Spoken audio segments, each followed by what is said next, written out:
Tu dois apprendre à dire au diable tout haut qui tu es. Et ce n'est pas à cause du péché ou de quelque chose qui s'est passé que ta nature a changé. Des fois, le diable revient et dit, ah, vraiment, toi, tel que tu es là, tu es comme une bêtise, tu ne peux plus être un enfant de Dieu. Non, ce n'est pas parce que ma communion avec Dieu a été brisée pendant un moment que ma relation en souffre. Je suis resté enfant de Dieu et je le reste. Je suis sauvé par la croix. La tête et non laquelle je suis un sacerdoce royal. J'ai un grand prix a été payé à la croix pour moi. Et un enfant de Dieu doit prendre fortement la parole de Dieu. C'est comme ça que Jésus a résisté au diable. Connaître la parole de Dieu et connaître son identité, parce que la question de l'identité fut la première tentation de Jésus. Si tu es le Fils de Dieu, un enfant de Dieu doit savoir qui il est vraiment et qui il est devenu en Christ.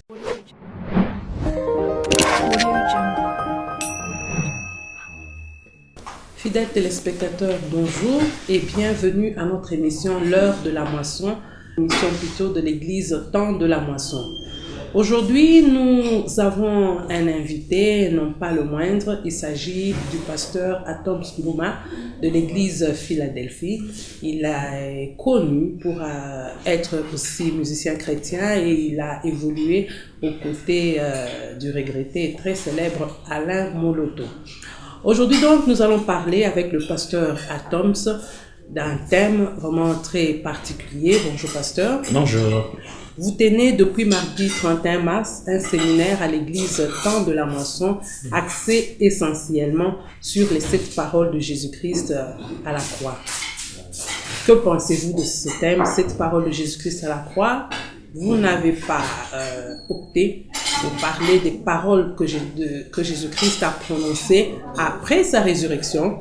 Vous ne parlez pas de la passion, de la souffrance de Christ, mais des paroles qu'il a prononcées à la croix. Pourquoi ce thème? Merci beaucoup. La Pâque chrétienne, la Bible enseigne que Jésus-Christ lui-même d'ailleurs est appelé notre Pâque, dans le sens où la Pâque était aussi le nom qu'on donnait à l'agneau pascal. On l'appelait carrément notre Pâque aussi, c'est pourquoi on appelle Jésus-Christ notre Pâque. La Pâque chrétienne n'est pas basée essentiellement sur les moments de douleur de Christ. Les moments qui précèdent la croix de Golgotha ou la scène, le moment où Christ a mangé avec ses disciples ce soir-là. Mais la Pâque chrétienne est beaucoup plus justement centralisée sur la mort de notre agneau à nous. Si l'agneau pascal d'autrefois coupait la tête, le sang versé, la fête de la Pâque pouvait commencer. Il a mené le salut. Il faut rentrer jusqu'au livre d'Exode pour démontrer comment l'agneau est tué et puis finalement le sang s'est mis sur le linteau. Eh bien chez nous les chrétiens, c'est à ce moment-là la croix. C'est là que notre agneau est complètement, tué ou complètement immolé, voilà le meilleur terme. À ce moment-là, donc, il verse de son sang. En ce moment-là, il donne de sa vie. C'est un moment crucial. C'est le summum de l'histoire. Tout ce qui se passe c'est avant la croix et tout ce qui se passe c'est après la croix. Donc, c'est la croix qui est la force. Paul, lorsqu'il parle de notre message, la prédication de l'évangile, il a tendance à résumer cela en disant la croix. Il dit, nous prêchons la croix, scandale pour les Juifs, et pas scandale pour ceux qui périssent. Pour juste dire que nous prêchons Jésus, tout le message de l'évangile, il aime bien résumer ça en disant seulement nous prêchons la croix. C'est pas pour dire qu'on ne prêche que les événements de la croix, mais la croix est le centre. C'est là que tout a commencé. C'est pourquoi maintenant, pendant cette période pascale, ici dans l'église Temps de la Moisson, nous nous sommes dit pourquoi ne pas nous concentrer pendant un moment sur la croix seulement. Qu'est-ce qui s'est vraiment passé à la croix? Et on découvre que le jour de la crucifixion de Jésus, il se passe 15 événements différents. Et pendant ces 15 événements, certaines des choses sont faites sur les habits de Jésus, on déchire ses habits, d'autres gestes sont posés, mais Jésus lui-même s'exprime ou parle 7 fois. Si on mélange les paroles qu'on retrouve dans Matthieu, dans Luc, dans Jean ainsi que dans Marc, on se rend compte que Jésus parle 7 fois.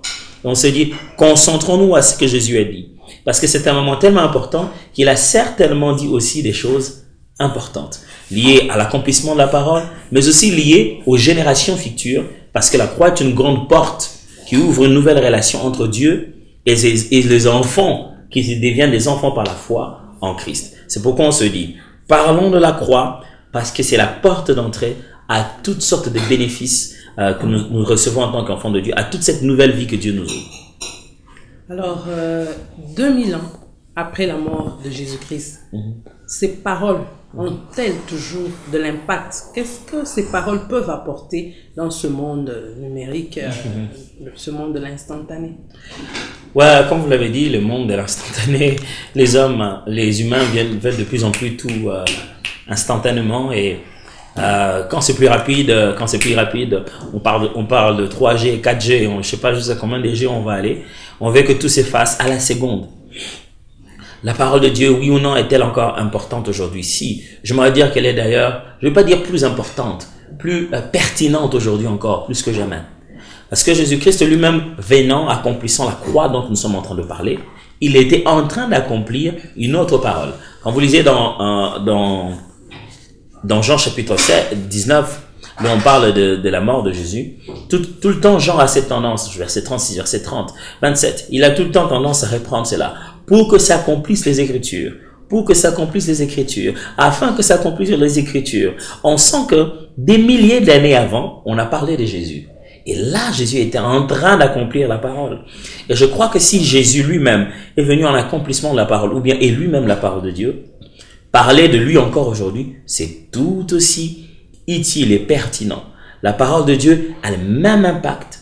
Surtout en ce temps-ci, il suffit d'en avoir la foi. Les années passent, les jours passent, mais la parole de Dieu ne passe pas. Parce qu'elle révèle la nature de Dieu. La parole de Dieu, c'est Dieu. Dire si la parole de Dieu aujourd'hui est encore importante, ou bien si le message de la croix est encore important, c'est se demander si oui ou non Dieu est important. Justement, c'est ça la question que l'homme moderne actuellement se pose. Il se demande même si Dieu existerait.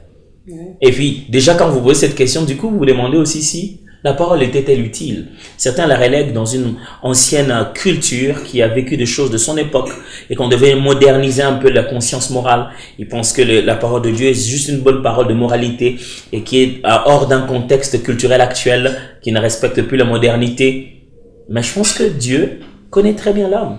Vous savez, c'est comme à la maison, vous conseillez un enfant, vous lui dites fais pas ci, fais pas ça. C'est dit non maman, écoute, je suis pas toi, hein. Ça, c'est à votre époque. Mais les hommes, ils restent les mêmes. Blanc, noir, ainsi de suite. Ça, c'est dans l'humain. De la même manière, Dieu, il est le créateur de l'homme. Et quand il a parlé, il savait que ce genre de parole, l'homme en aurait besoin à n'importe quel niveau de la vie.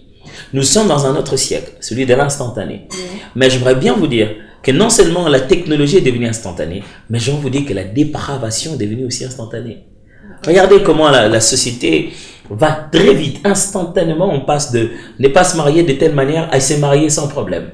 Dernièrement, je regardais comment on était en train de prédire la possibilité qu'un homme puisse se marier avec un animal.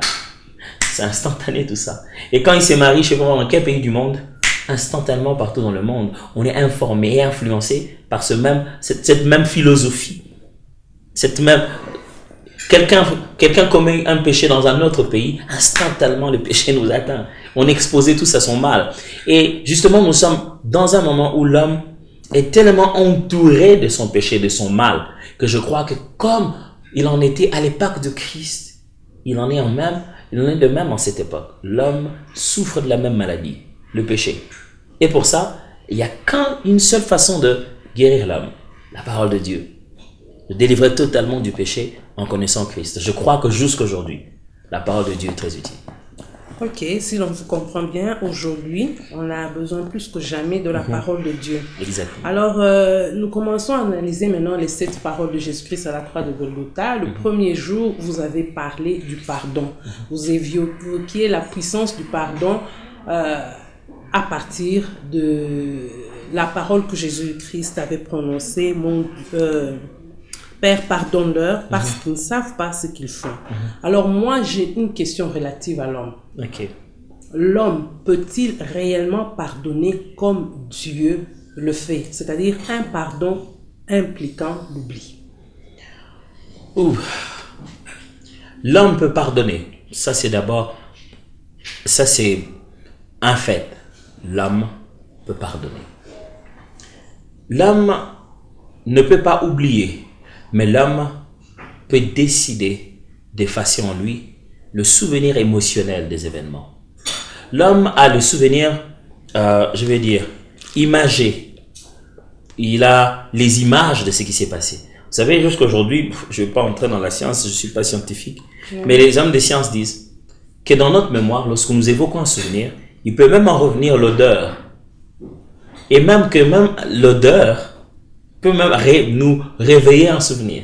C'est-à-dire, si je pense à, quand j'étais en Chine, je peux même ressentir l'odeur de quelque chose de la Chine. Ici, au moment où le souvenir là. Parce qu'en fait, c'est pas que je ressens. Dans ma mémoire, ça révoque toutes ces choses-là. Alors, qu'est-ce qui se passe? Quand l'homme pardonne, c'est-à-dire, il considère que l'acte qui a été commis contre lui, le péché qu'on lui a fait, il considère qu'il ne juge plus cela comme un mal. C'est-à-dire, j'oublie ça, je pardonne. Je ne considère plus cela comme un mal. Mais est-ce que les événements qui ont eu lieu ont disparu dans sa tête? Non. Mais ce qui peut disparaître en lui, c'est l'émotion que ces événements peuvent commencer désormais à amener en lui. Parce qu'il peut rester là sans le vouloir, sans essayer à ramener cela dans son cœur. Quelque chose s'est fait. Et il se souvient de ça. Moi aussi, on m'a déjà fait ça. Mais il s'en souvient comment? Il s'en souvient comme une histoire pour laquelle il va témoigner et dire, merci Seigneur, j'ai pardonné. Ou bien s'en souvient en disant, vraiment, si je me souviens de cette douleur. L'homme ne peut pas oublier les événements qui ont eu lieu. Mais l'homme peut décider d'éradiquer, de sortir dans son cœur une quelconque forme d'amertume et d'un esprit de vengeance chaque fois qu'il pense à un événement qui lui a causé du tort. Ce sera ça, le pardon. Alors, vous avez dit, pardonner au moment où ça fait le plus mal, comme Jésus l'a fait. Il n'a pas attendu d'être ressuscité, d'être assis à la droite de Dieu et de pardonner à l'humanité. Il a pardonné en ce moment. Cette capacité aussi est-elle donnée à l'homme? Bien sûr, elle est pleinement donnée à l'homme. Le pardon est un choix d'abord, le pardon est une décision, le pardon n'est pas un sentiment. Le pardon, ce n'est pas d'abord que je sentis que je peux pardonner, que j'ai envie que je pardonne. C'est plus qu'une émotion, c'est une décision, le pardon. Vous savez, tout le jour, vous êtes chez vous à la maison, c'est pas parce que vous avez chaque matin un étincelle d'amour et d'émotion d'amour, chaque jour pour votre mari ou pour vos enfants. Il y a un matin, vous pensez pas à ça. Bon, c'est pas comme si je suis réveillé aussi avec... Vous savez que vous les aimez, c'est quelque part dans votre tête, c'est quelque part dans votre vie. Il y a un matin où il s'est passé un... Ça a tellement chauffé, vous êtes tellement tiraillé. À ce moment-là, vous pensez pas à l'amour. Vous dites pas que vous l'aimez. Vous êtes tellement fâchés pendant un moment, vous deux. Et vous dites, est-ce que ce monsieur vraiment, est-ce que je l'aime vraiment, est-ce que... Demain, vous continuez à rester ensemble. Et puis vous vous rendez compte, cet amour existait. C'est un sentiment, en fait, au fond de vous, mais qui était entretenu et qui continue à vivre à cause d'une décision. Et le pardon, c'est plus qu'un sentiment, c'est une décision. C'est-à-dire qu'on prend la décision de oublier, de remettre, de ne plus considérer cela comme étant une faute. Est-ce que c'est une faute? Oui, c'en est une. Et alors, j'ai décidé que c'en était plus. C'est-à-dire, vous décidez que ça, c'était une faute, mais à partir d'aujourd'hui, je vous exempte de cette faute-là. Et c'est pourquoi l'homme a cette même capacité, mais pas avec son cœur simplement, mais avec l'aide du Saint-Esprit. C'est ça l'avantage que nous avons. C'est que quand nous sommes enfants de Dieu, la Bible dit dans le livre de Romains, l'amour de Dieu est répandu dans nos cœurs par le Saint-Esprit qui nous a été donné. Nous allons au-delà de limite qu'à l'amour naturel. Nous avons ce qu'on appelle l'amour de Dieu. Dans la Bible, quand on parle de l'amour de Dieu, c'est pas seulement l'amour que Dieu a pour nous, ou l'amour que nous avons pour Dieu, mais ça veut aussi dire l'amour de la manière de Dieu. C'est-à-dire nous aimons comme Dieu aime. Et à partir de ce moment-là, dans le livre de 1 Jean, la Bible insiste chaque fois que nous devons aimer les autres comme il nous a aimés. Comment nous a-t-il aimés? Il nous a pardonné en plein milieu de nos erreurs. Si nous devons aimer et prendre l'exemple de lui, nous devons aussi pardonner les autres en plein milieu de leurs erreurs. Je crois que c'est possible. Je ne dis pas que c'est facile. Je dis pourtant qu'on a de l'aide. Une aide efficace de la part du Seigneur. Et quand on sent qu'on en est dans les limites de notre cœur naturel, on prie vers Dieu en disant, Seigneur, là, je sens que je vais craquer. Donne-moi la force, aide-moi à les pardonner. C'est ça l'avantage d'être un enfant de Dieu. Ok, vous avez parlé du péché à 3 dimensions. Quand on pêche contre Dieu, contre son prochain et contre soi-même. Arrêtons-nous un peu sur le péché contre soi-même. On a du mal, des fois, à se pardonner quand on a péché contre son propre corps. Alors, quel est le remède dans ce cas-là? Alors, quand on a péché contre son propre corps, quand on a fait quelque chose contre son propre corps, la Bible enseigne que finalement, d'une manière ou d'une autre, on a péché toujours contre Dieu. Parce qu'on a détruit son temple, ainsi de suite. Mais directement, la personne qui est directement lésée, c'est nous-mêmes, notre état d'esprit, notre façon d'être. Et quand on parle généralement de péché contre son propre corps, dans le livre de Corinthiens, on adresse généralement le texte au sujet de l'impudicité, les actes qui rendent l'homme impur. Et qu'est-ce qu'il en devient? C'est qu'après avoir commis cet acte, l'homme a tendance à avoir une sorte de culpabilité, j'allais dire exagérée. C'est-à-dire qu'il se sent tellement coupable que quand il commence même à prier, le diable, l'accusateur, commence à remuer cela. Alors quand on a péché contre soi-même, on a deux adversaires à combattre. Parce que quand on se présente devant Dieu, il est juste et fidèle de pouvoir nous pardonner. Lui dit, va, moi non plus je ne te condamne, va et ne pêche plus. Mais il y en a deux autres qui nous dérangent. Le premier c'est nous-mêmes, le deuxième c'est le diable. Le diable, je commence par lui. Il vient tout le temps en souvenir, tout le temps avec des petits détails. Quand tu es devant un petit détail de rien du tout, il te rappelle ça. Tu es en plein milieu de la prière, tu as levé tes mains et dit, ah, levez les mains, révérend, maman, avec ce que tu as fait. Du coup, tu te sens encore indigne et tu baisses encore les mains et tu vas passer un long moment de culpabilité. Comment on répond au diable? On répond au diable en connaissant qui on est devenu en Christ. La découverte de ce qu'on est devenu en Jésus-Christ est l'élément le plus, je veux dire, le plus solide à présenter lors d'une défense contre l'accusateur qui est Satan. Parce que Dieu ne nous pardonne pas à cause de nos œuvres. Il nous pardonne à cause de Christ là-bas. C'est ce que Jésus a fait. Et quand Jésus est mort sur la croix et que nous sommes aujourd'hui appelés saints, nous ne sommes pas saints d'œuvre. Nous sommes saints de droit. Nous ne sommes pas saints de fait. Nous sommes simplement saints de droit. C'est pas que nous avons posé des actes de sainteté. Non, nous avons cru à celui qui sanctifie. Et tu dois apprendre à dire au diable tout haut qui tu es. Et ce n'est pas à cause du péché ou de quelque chose qui s'est passé que ta nature a changé. Des fois, le diable revient et dit, ah, vraiment, toi, tel que tu es là, tu as comme une bêtise, tu peux plus être un enfant de Dieu. Non, c'est pas parce que ma communion avec Dieu a été brisée pendant un moment que ma relation en souffre. Je suis resté enfant de Dieu. Et je le reste. Je suis sauvé par la croix. La tête et non laquelle je suis un sacerdoce royal. J'ai un grand prix a été payé à la croix pour moi. Et un enfant de Dieu doit prendre fortement la parole de Dieu. C'est comme ça que Jésus a résisté au diable. Connaître la parole de Dieu et connaître son identité. Parce que la question de l'identité fut la première tentation de Jésus. Si tu es le Fils de Dieu, un enfant de Dieu doit savoir qui il est vraiment. Et qui il est devenu en Christ. Ça nous aide beaucoup lorsqu'on a péché contre son propre corps. Deuxièmement, c'est nous-mêmes. Après, on s'est dit, on commence à rentrer dans nos souvenirs, à dire, oh, si j'avais fait ceci, ah Seigneur, je n'aurais jamais pu faire ça. Pourtant, dans mon cœur, je n'arrivais pas. Je pense, moi-même, oh, je voulais vraiment. On n'arrive pas à se pardonner. Pourquoi? Généralement, parce qu'on rentre dans un passé, on s'est dit, j'aurais pu ne pas vivre les conséquences d'aujourd'hui. La première des choses, c'est apprendre à assumer. Parce que le bonheur de l'homme n'est pas dans son passé, mais dans le plan à venir que Dieu a placé. Tant que l'on vit, on peut toujours vivre mieux que ce qu'on a vécu hier. Apprendre à assumer aujourd'hui et dire, j'ai mal fait, mais j'assume.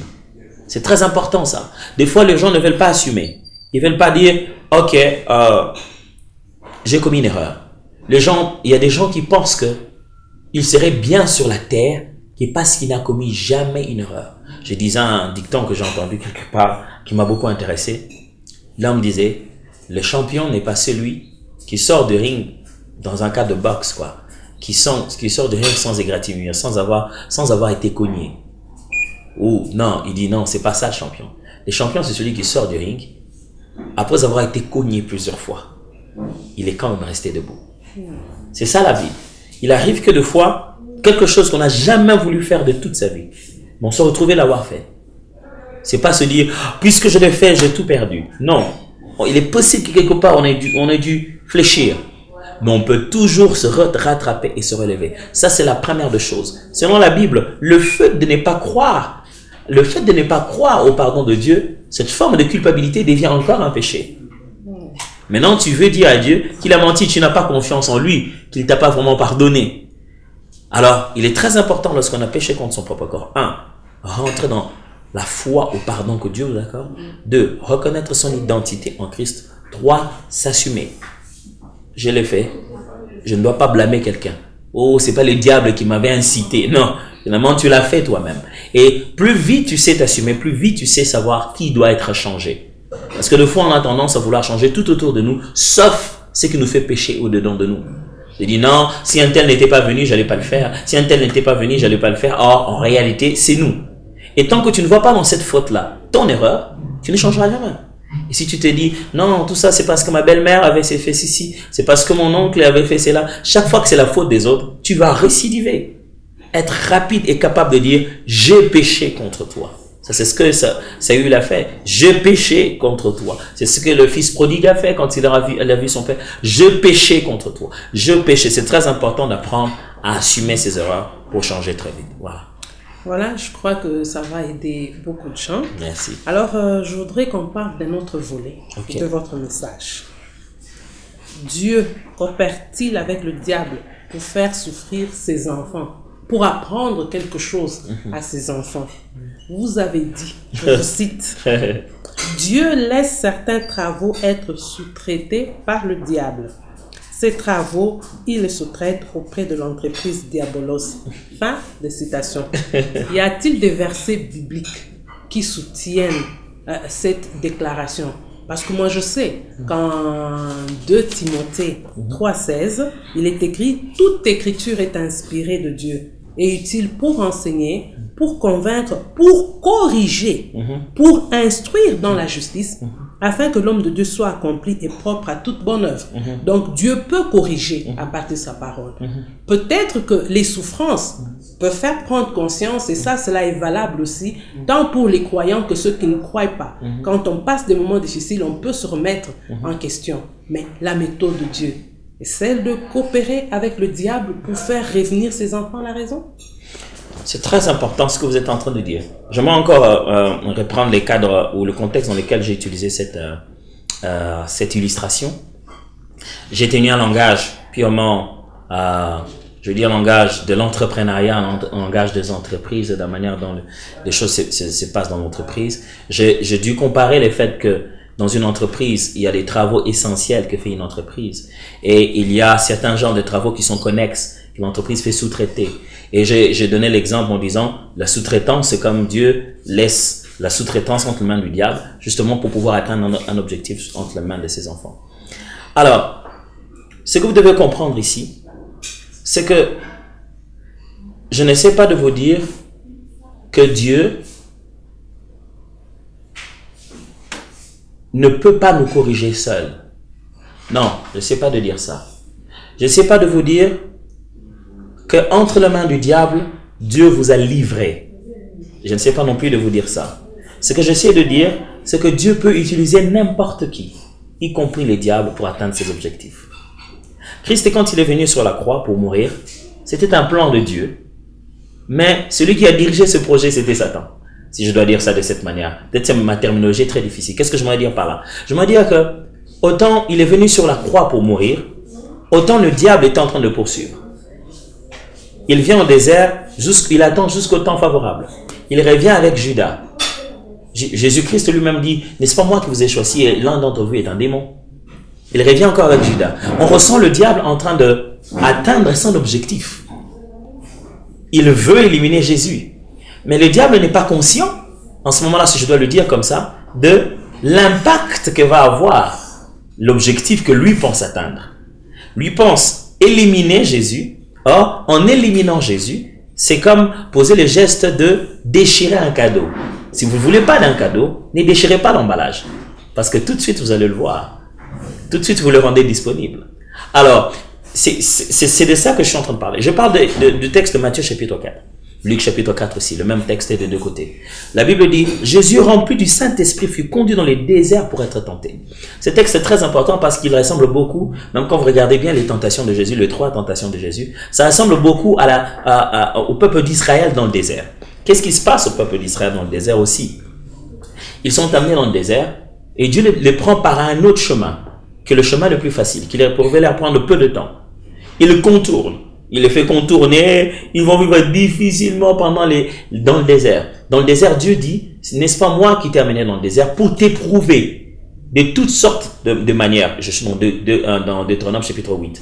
Enfin que tu saches que l'homme ne vit pas de pain seulement, mais de toute parole qui vient de la bouche de Dieu. Si vous pouvez permettre, pasteur, sur ce point précis, Israël n'a-t-il pas duré dans le désert à cause de sa mauvaise attitude? Parce que comme pour reprendre les termes de la Bible, c'était un peuple au cou raide.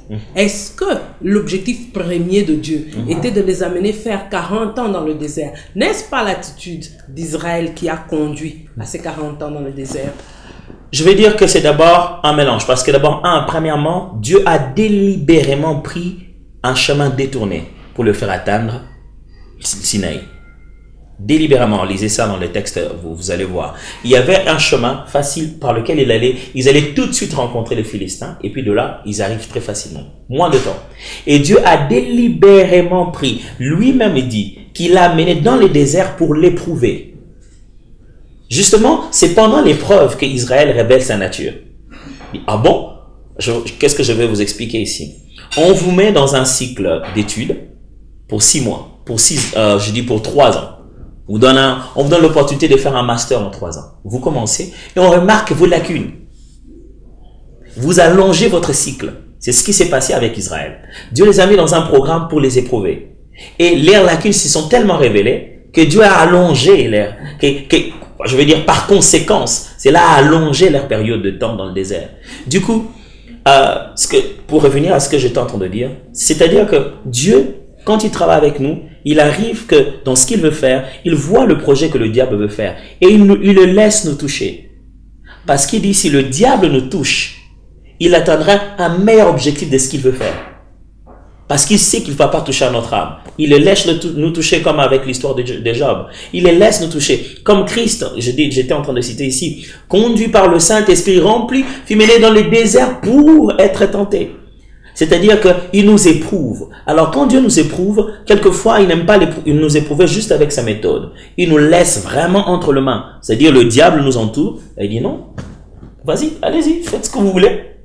On s'est dit, mais Dieu, qu'est-ce qui se passe? Tu les laisses comme ça. Et pendant ce moment-là, il prend l'opportunité de nous enseigner des meilleures choses.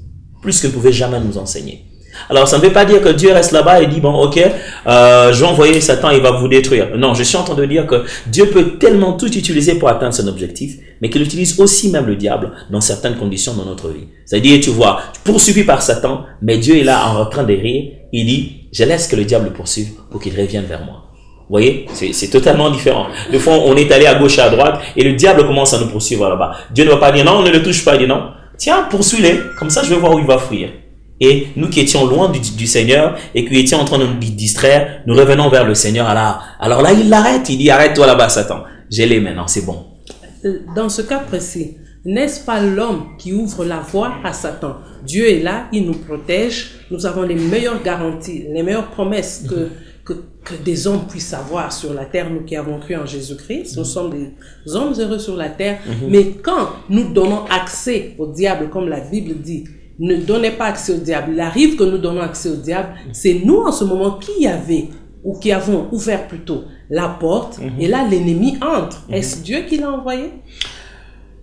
J'aimerais bien vous faire comprendre une chose dans ce qu'on appelle ouvrir une porte. Parce que dans le combat spirituel, la Bible dit, revêtez-vous, je suis dans Ephésiens chapitre 6, verset 11, revêtez-vous de toutes les armes de Dieu pour être en même de résister contre toutes les ruses du diable. Notre combat n'est pas à voir comme un combat d'action d'abord, mais un combat de méthode et de stratégie. Le mot utilisé là-bas pour ruse en français vient du grec méthodos qui donne méthode ou stratégie ou alors une ruse, stratégie maléfique. Alors nous ne nous battons pas avec le diable comme chaque fois dans un contexte où j'ai un problème avec les enfants, où j'ai commis un péché, alors le diable, non. Dans le quotidien, dans la vie de tout le jour, le diable installe tout un système, toute une façon d'être autour de toi, il te poursuit, il veut t'avoir. Sachez que chaque fois que le diable nous atteint, ce n'est pas toujours parce que nous on a ouvert une porte, parce que des fois Dieu l'autorise. C'est très difficile à croire. Mais ce n'est pas parce que le diable nous atteint que cela va amener un malheur définitif dans notre vie. Non. Et j'aime bien ce que le terme, la Bible dit au sujet du malheur, dit le malheur ne passe pas très souvent à côté du juste qui a ouvert la porte pour que ça lui arrive. Non, il atteint souvent le juste. Il l'atteint, mais passe pas à côté de lui.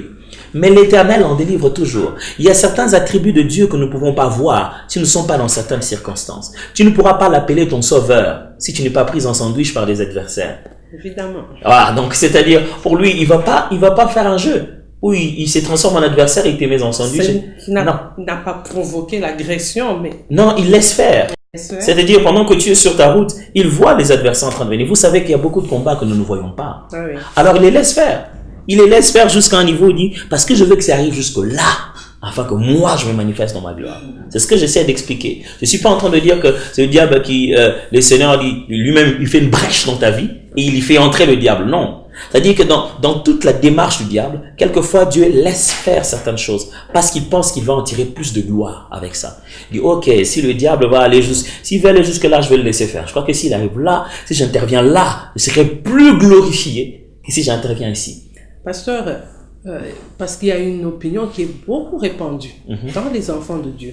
Les malheurs, on les attribue souvent à Dieu. Donc ceci m'est arrivé parce que c'est la volonté de Dieu.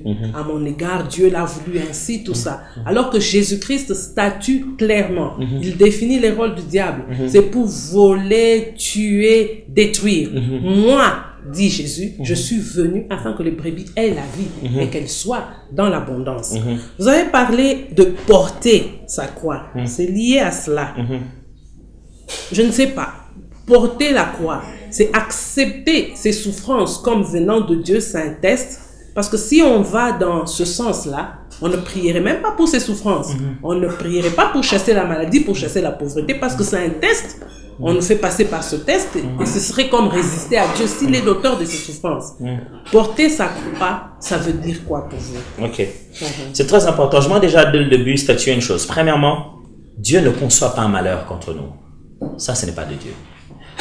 Dieu, il n'y a pas de mal en Dieu. La Bible dit, Dieu n'est en personne, il n'est même pas lui-même tenté par le mal. Dieu ne s'assied pas en train de se dire, comment je vais lui faire mal? Ah non, ça c'est pas Dieu. Et aucun d'entre nous ne doit prendre un malheur comme étant quelque chose que Dieu lui aurait infligé pour lui montrer qu'il l'aime. Si tel est le cas, tu n'as qu'à souffrir plus. Plus tu souffres alors, plus Dieu t'aime.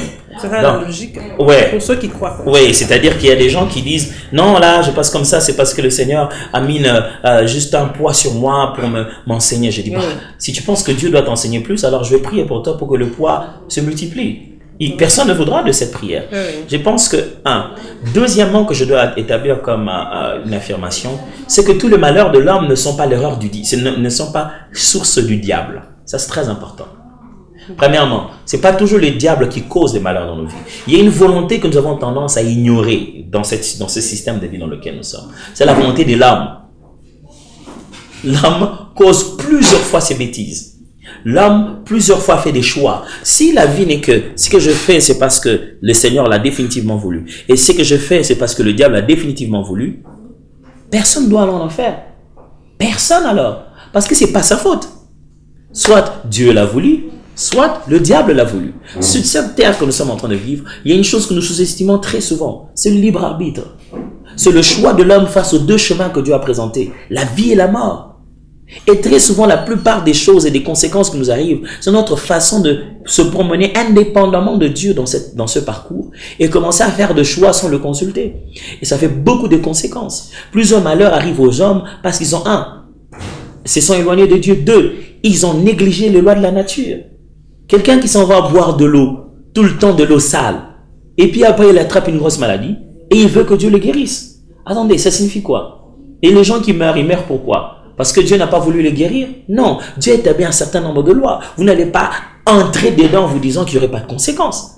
Ça ne se passe pas comme ça. Et une autre volonté, très souvent, que nous sous-estimons en matière de malheur qui arrive aux hommes, c'est la volonté de l'âme. Ses choix, la suite logique de ce choix. La Bible aime, dans la langue hébreu réfléchit un peu trop de manière causale. C'est-à-dire que Dieu est la cause de tout ce qui existe. La Bible dit, arrive-t-il un malheur sans que Dieu en soit la cause? Et même quand on veut parler de la stérilité d'une femme, on dit Dieu l'avait rendue stérile. Chaque fois, on met Dieu à la base de tout.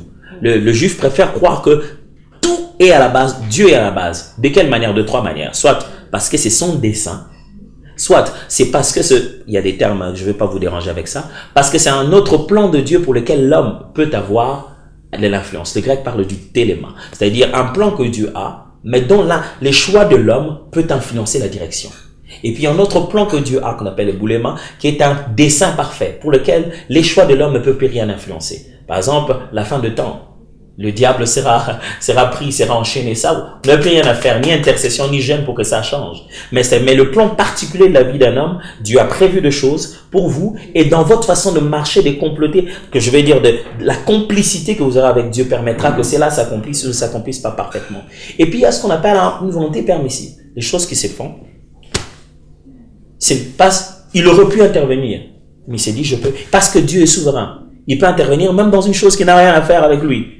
Alors, puisque ça s'est quand même fait devant ses yeux, le juif aime croire que Dieu en est pour quelque chose d'une certaine manière. Parce qu'il a vu, il a laissé faire. Laissé faire l'homme en train de faire. C'est comme ça qu'il réfléchit dans leur façon de faire.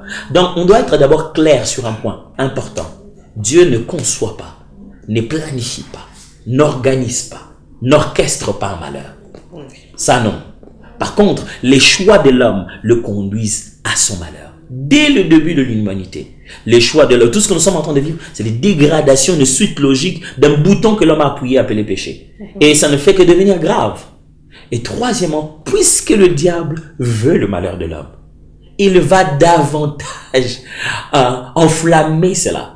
Il va davantage causer le malheur de l'homme, davantage l'insuffler des stratégies pour qu'il grandisse son péché, pour que ça puisse détruire son univers. Alors personne ne doit rester dans son coin et se dire, tout ce que je suis en train de vivre, c'est parce que le Seigneur le veut. Je ne pense pas que notre premier réflexe serait de dire, c'est la volonté de Dieu. Non, je vous dis, il y a des gens qui sont dans leur tombe. Dieu les a pas tués. C'était même pas leur temps. La médecine les a tués. Une erreur de santé les a tués. Non, la sorcellerie les a tués. Tous ceux qui meurent aujourd'hui ne s'en vont pas parce que c'est Dieu. Des guerres politiques les ont tués. Des décisions prises dans un petit bureau les ont tués. Dieu n'en était pour rien. C'était même pas son jour.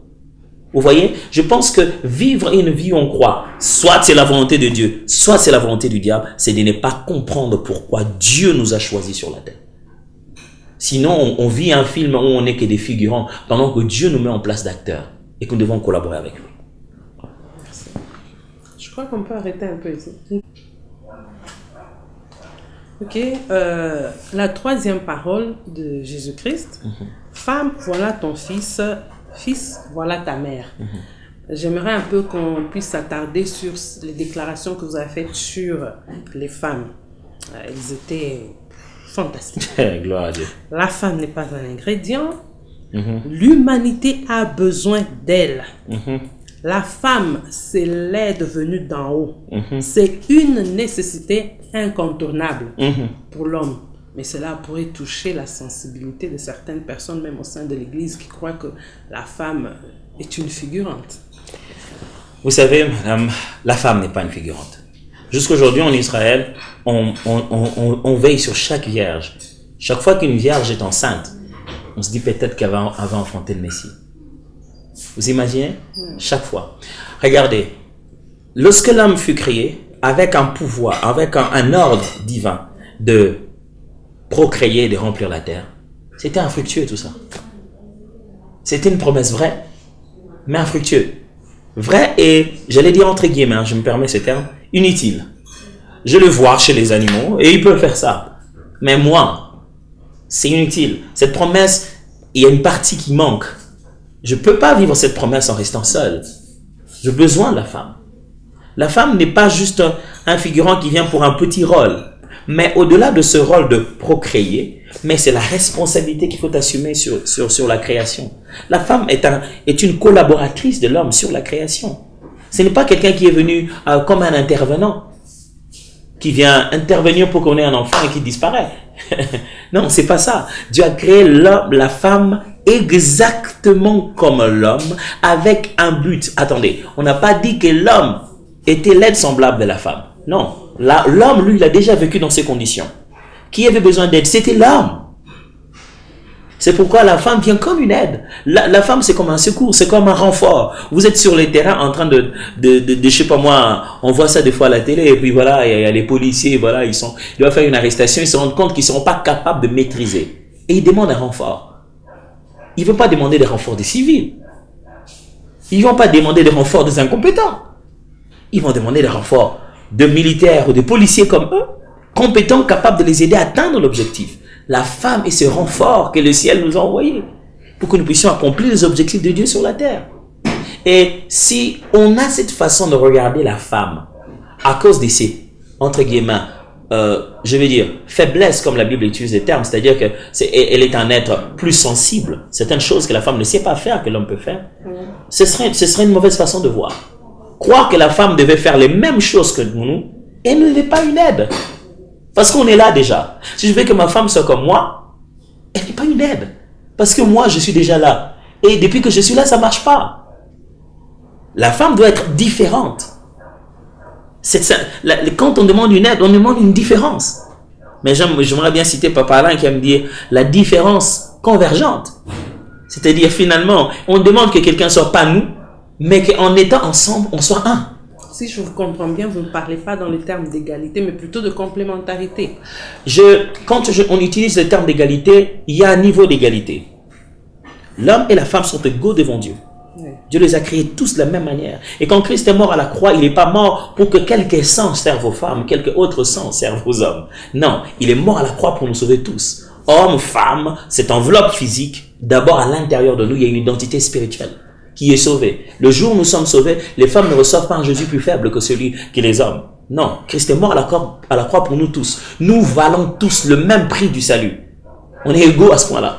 Il n'y a pas un Jésus qui est mort le lendemain d'après avec une soirée spéciale rien qu'aux femmes. Non, nous valons tous les saluts. Et le même Père nous a créés. Le même Père nous a mis au monde. Dans un contexte familial, il y a une hiérarchisation qui fait que l'homme en tant que leader doit diriger certaines choses, donner une vision et la femme doit collaborer avec lui. J'insiste, collaborer avec lui. Il ne doit pas dominer sur elle, mais collaborer avec lui. Alors, nous nous acheminons vers la fin de notre émission. Il nous reste juste quelques minutes. Okay. J'aimerais, avant que je passe à la dernière ou à l'avant-dernière question, que vous puissiez, si vous avez bien sûr, si vous en avez, un petit mot aux couples qui sont en train de vous suivre en ce moment. Oui, un petit mot que je pourrais adresser aux couples qui sont en train de nous suivre pendant ce moment, ça serait le dialogue. Pourquoi je veux dire le dialogue? Parce qu'aucune relation ne peut être stable sans le dialogue. Dieu veut stabiliser sa relation avec l'homme, il veut lui parler. L'homme doit lui parler par la prière tout le jour. Le papa veut bien vivre avec ses enfants, il doit parler. Le président doit diriger son gouvernement, il doit parler. Le gouvernement qui veut conduire son peuple, il doit communiquer. La communication, les dialogues, l'échange est la base de tout le couple. C'est dans ce contexte-là que vous allez commencer à comprendre vos limites et l'importance de l'autre. Un couple où l'un a l'impression que l'autre a eu pitié de lui ou d'elle pour l'épouser, ce n'est pas un couple. C'est déséquilibré. Personne ne doit se sentir en train de vivre une faveur imméritée. L'homme ne doit pas se dire « je te fais grâce de t'épouser ». La femme ne doit pas dire non plus « je te fais grâce de te dire oui ». Dieu vous a fait à vous de grâce de vous connaître l'un et l'autre. Et aucun d'entre vous ne doit être dans ce contexte appelé couple, comme étant en train d'accompagner ou en train de supplier, en train de bénéficier d'une faveur de l'autre. Et c'est dans le dialogue, pendant que vous êtes en train de parler, que vous saurez mieux communiquer. Je pense que la meilleure façon de résoudre vos problèmes, c'est de ne pas aller voir le parrain d'abord, mais c'est de parler.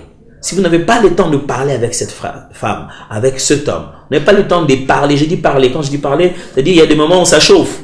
Chacun dit son idée. Vaut mieux dire ce qu'on pense que de rester hypocrite. De vivre 10 ans, 20 ans, où dans ce couple, on n'a jamais su vraiment ce que tu penses.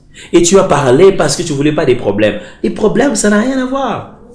Les problèmes, on peut en avoir. Et puis après, on les corrige. C'est justement la correction de ces problèmes qui fait une meilleure adaptation. Moi, j'aimerais donner un message au couple.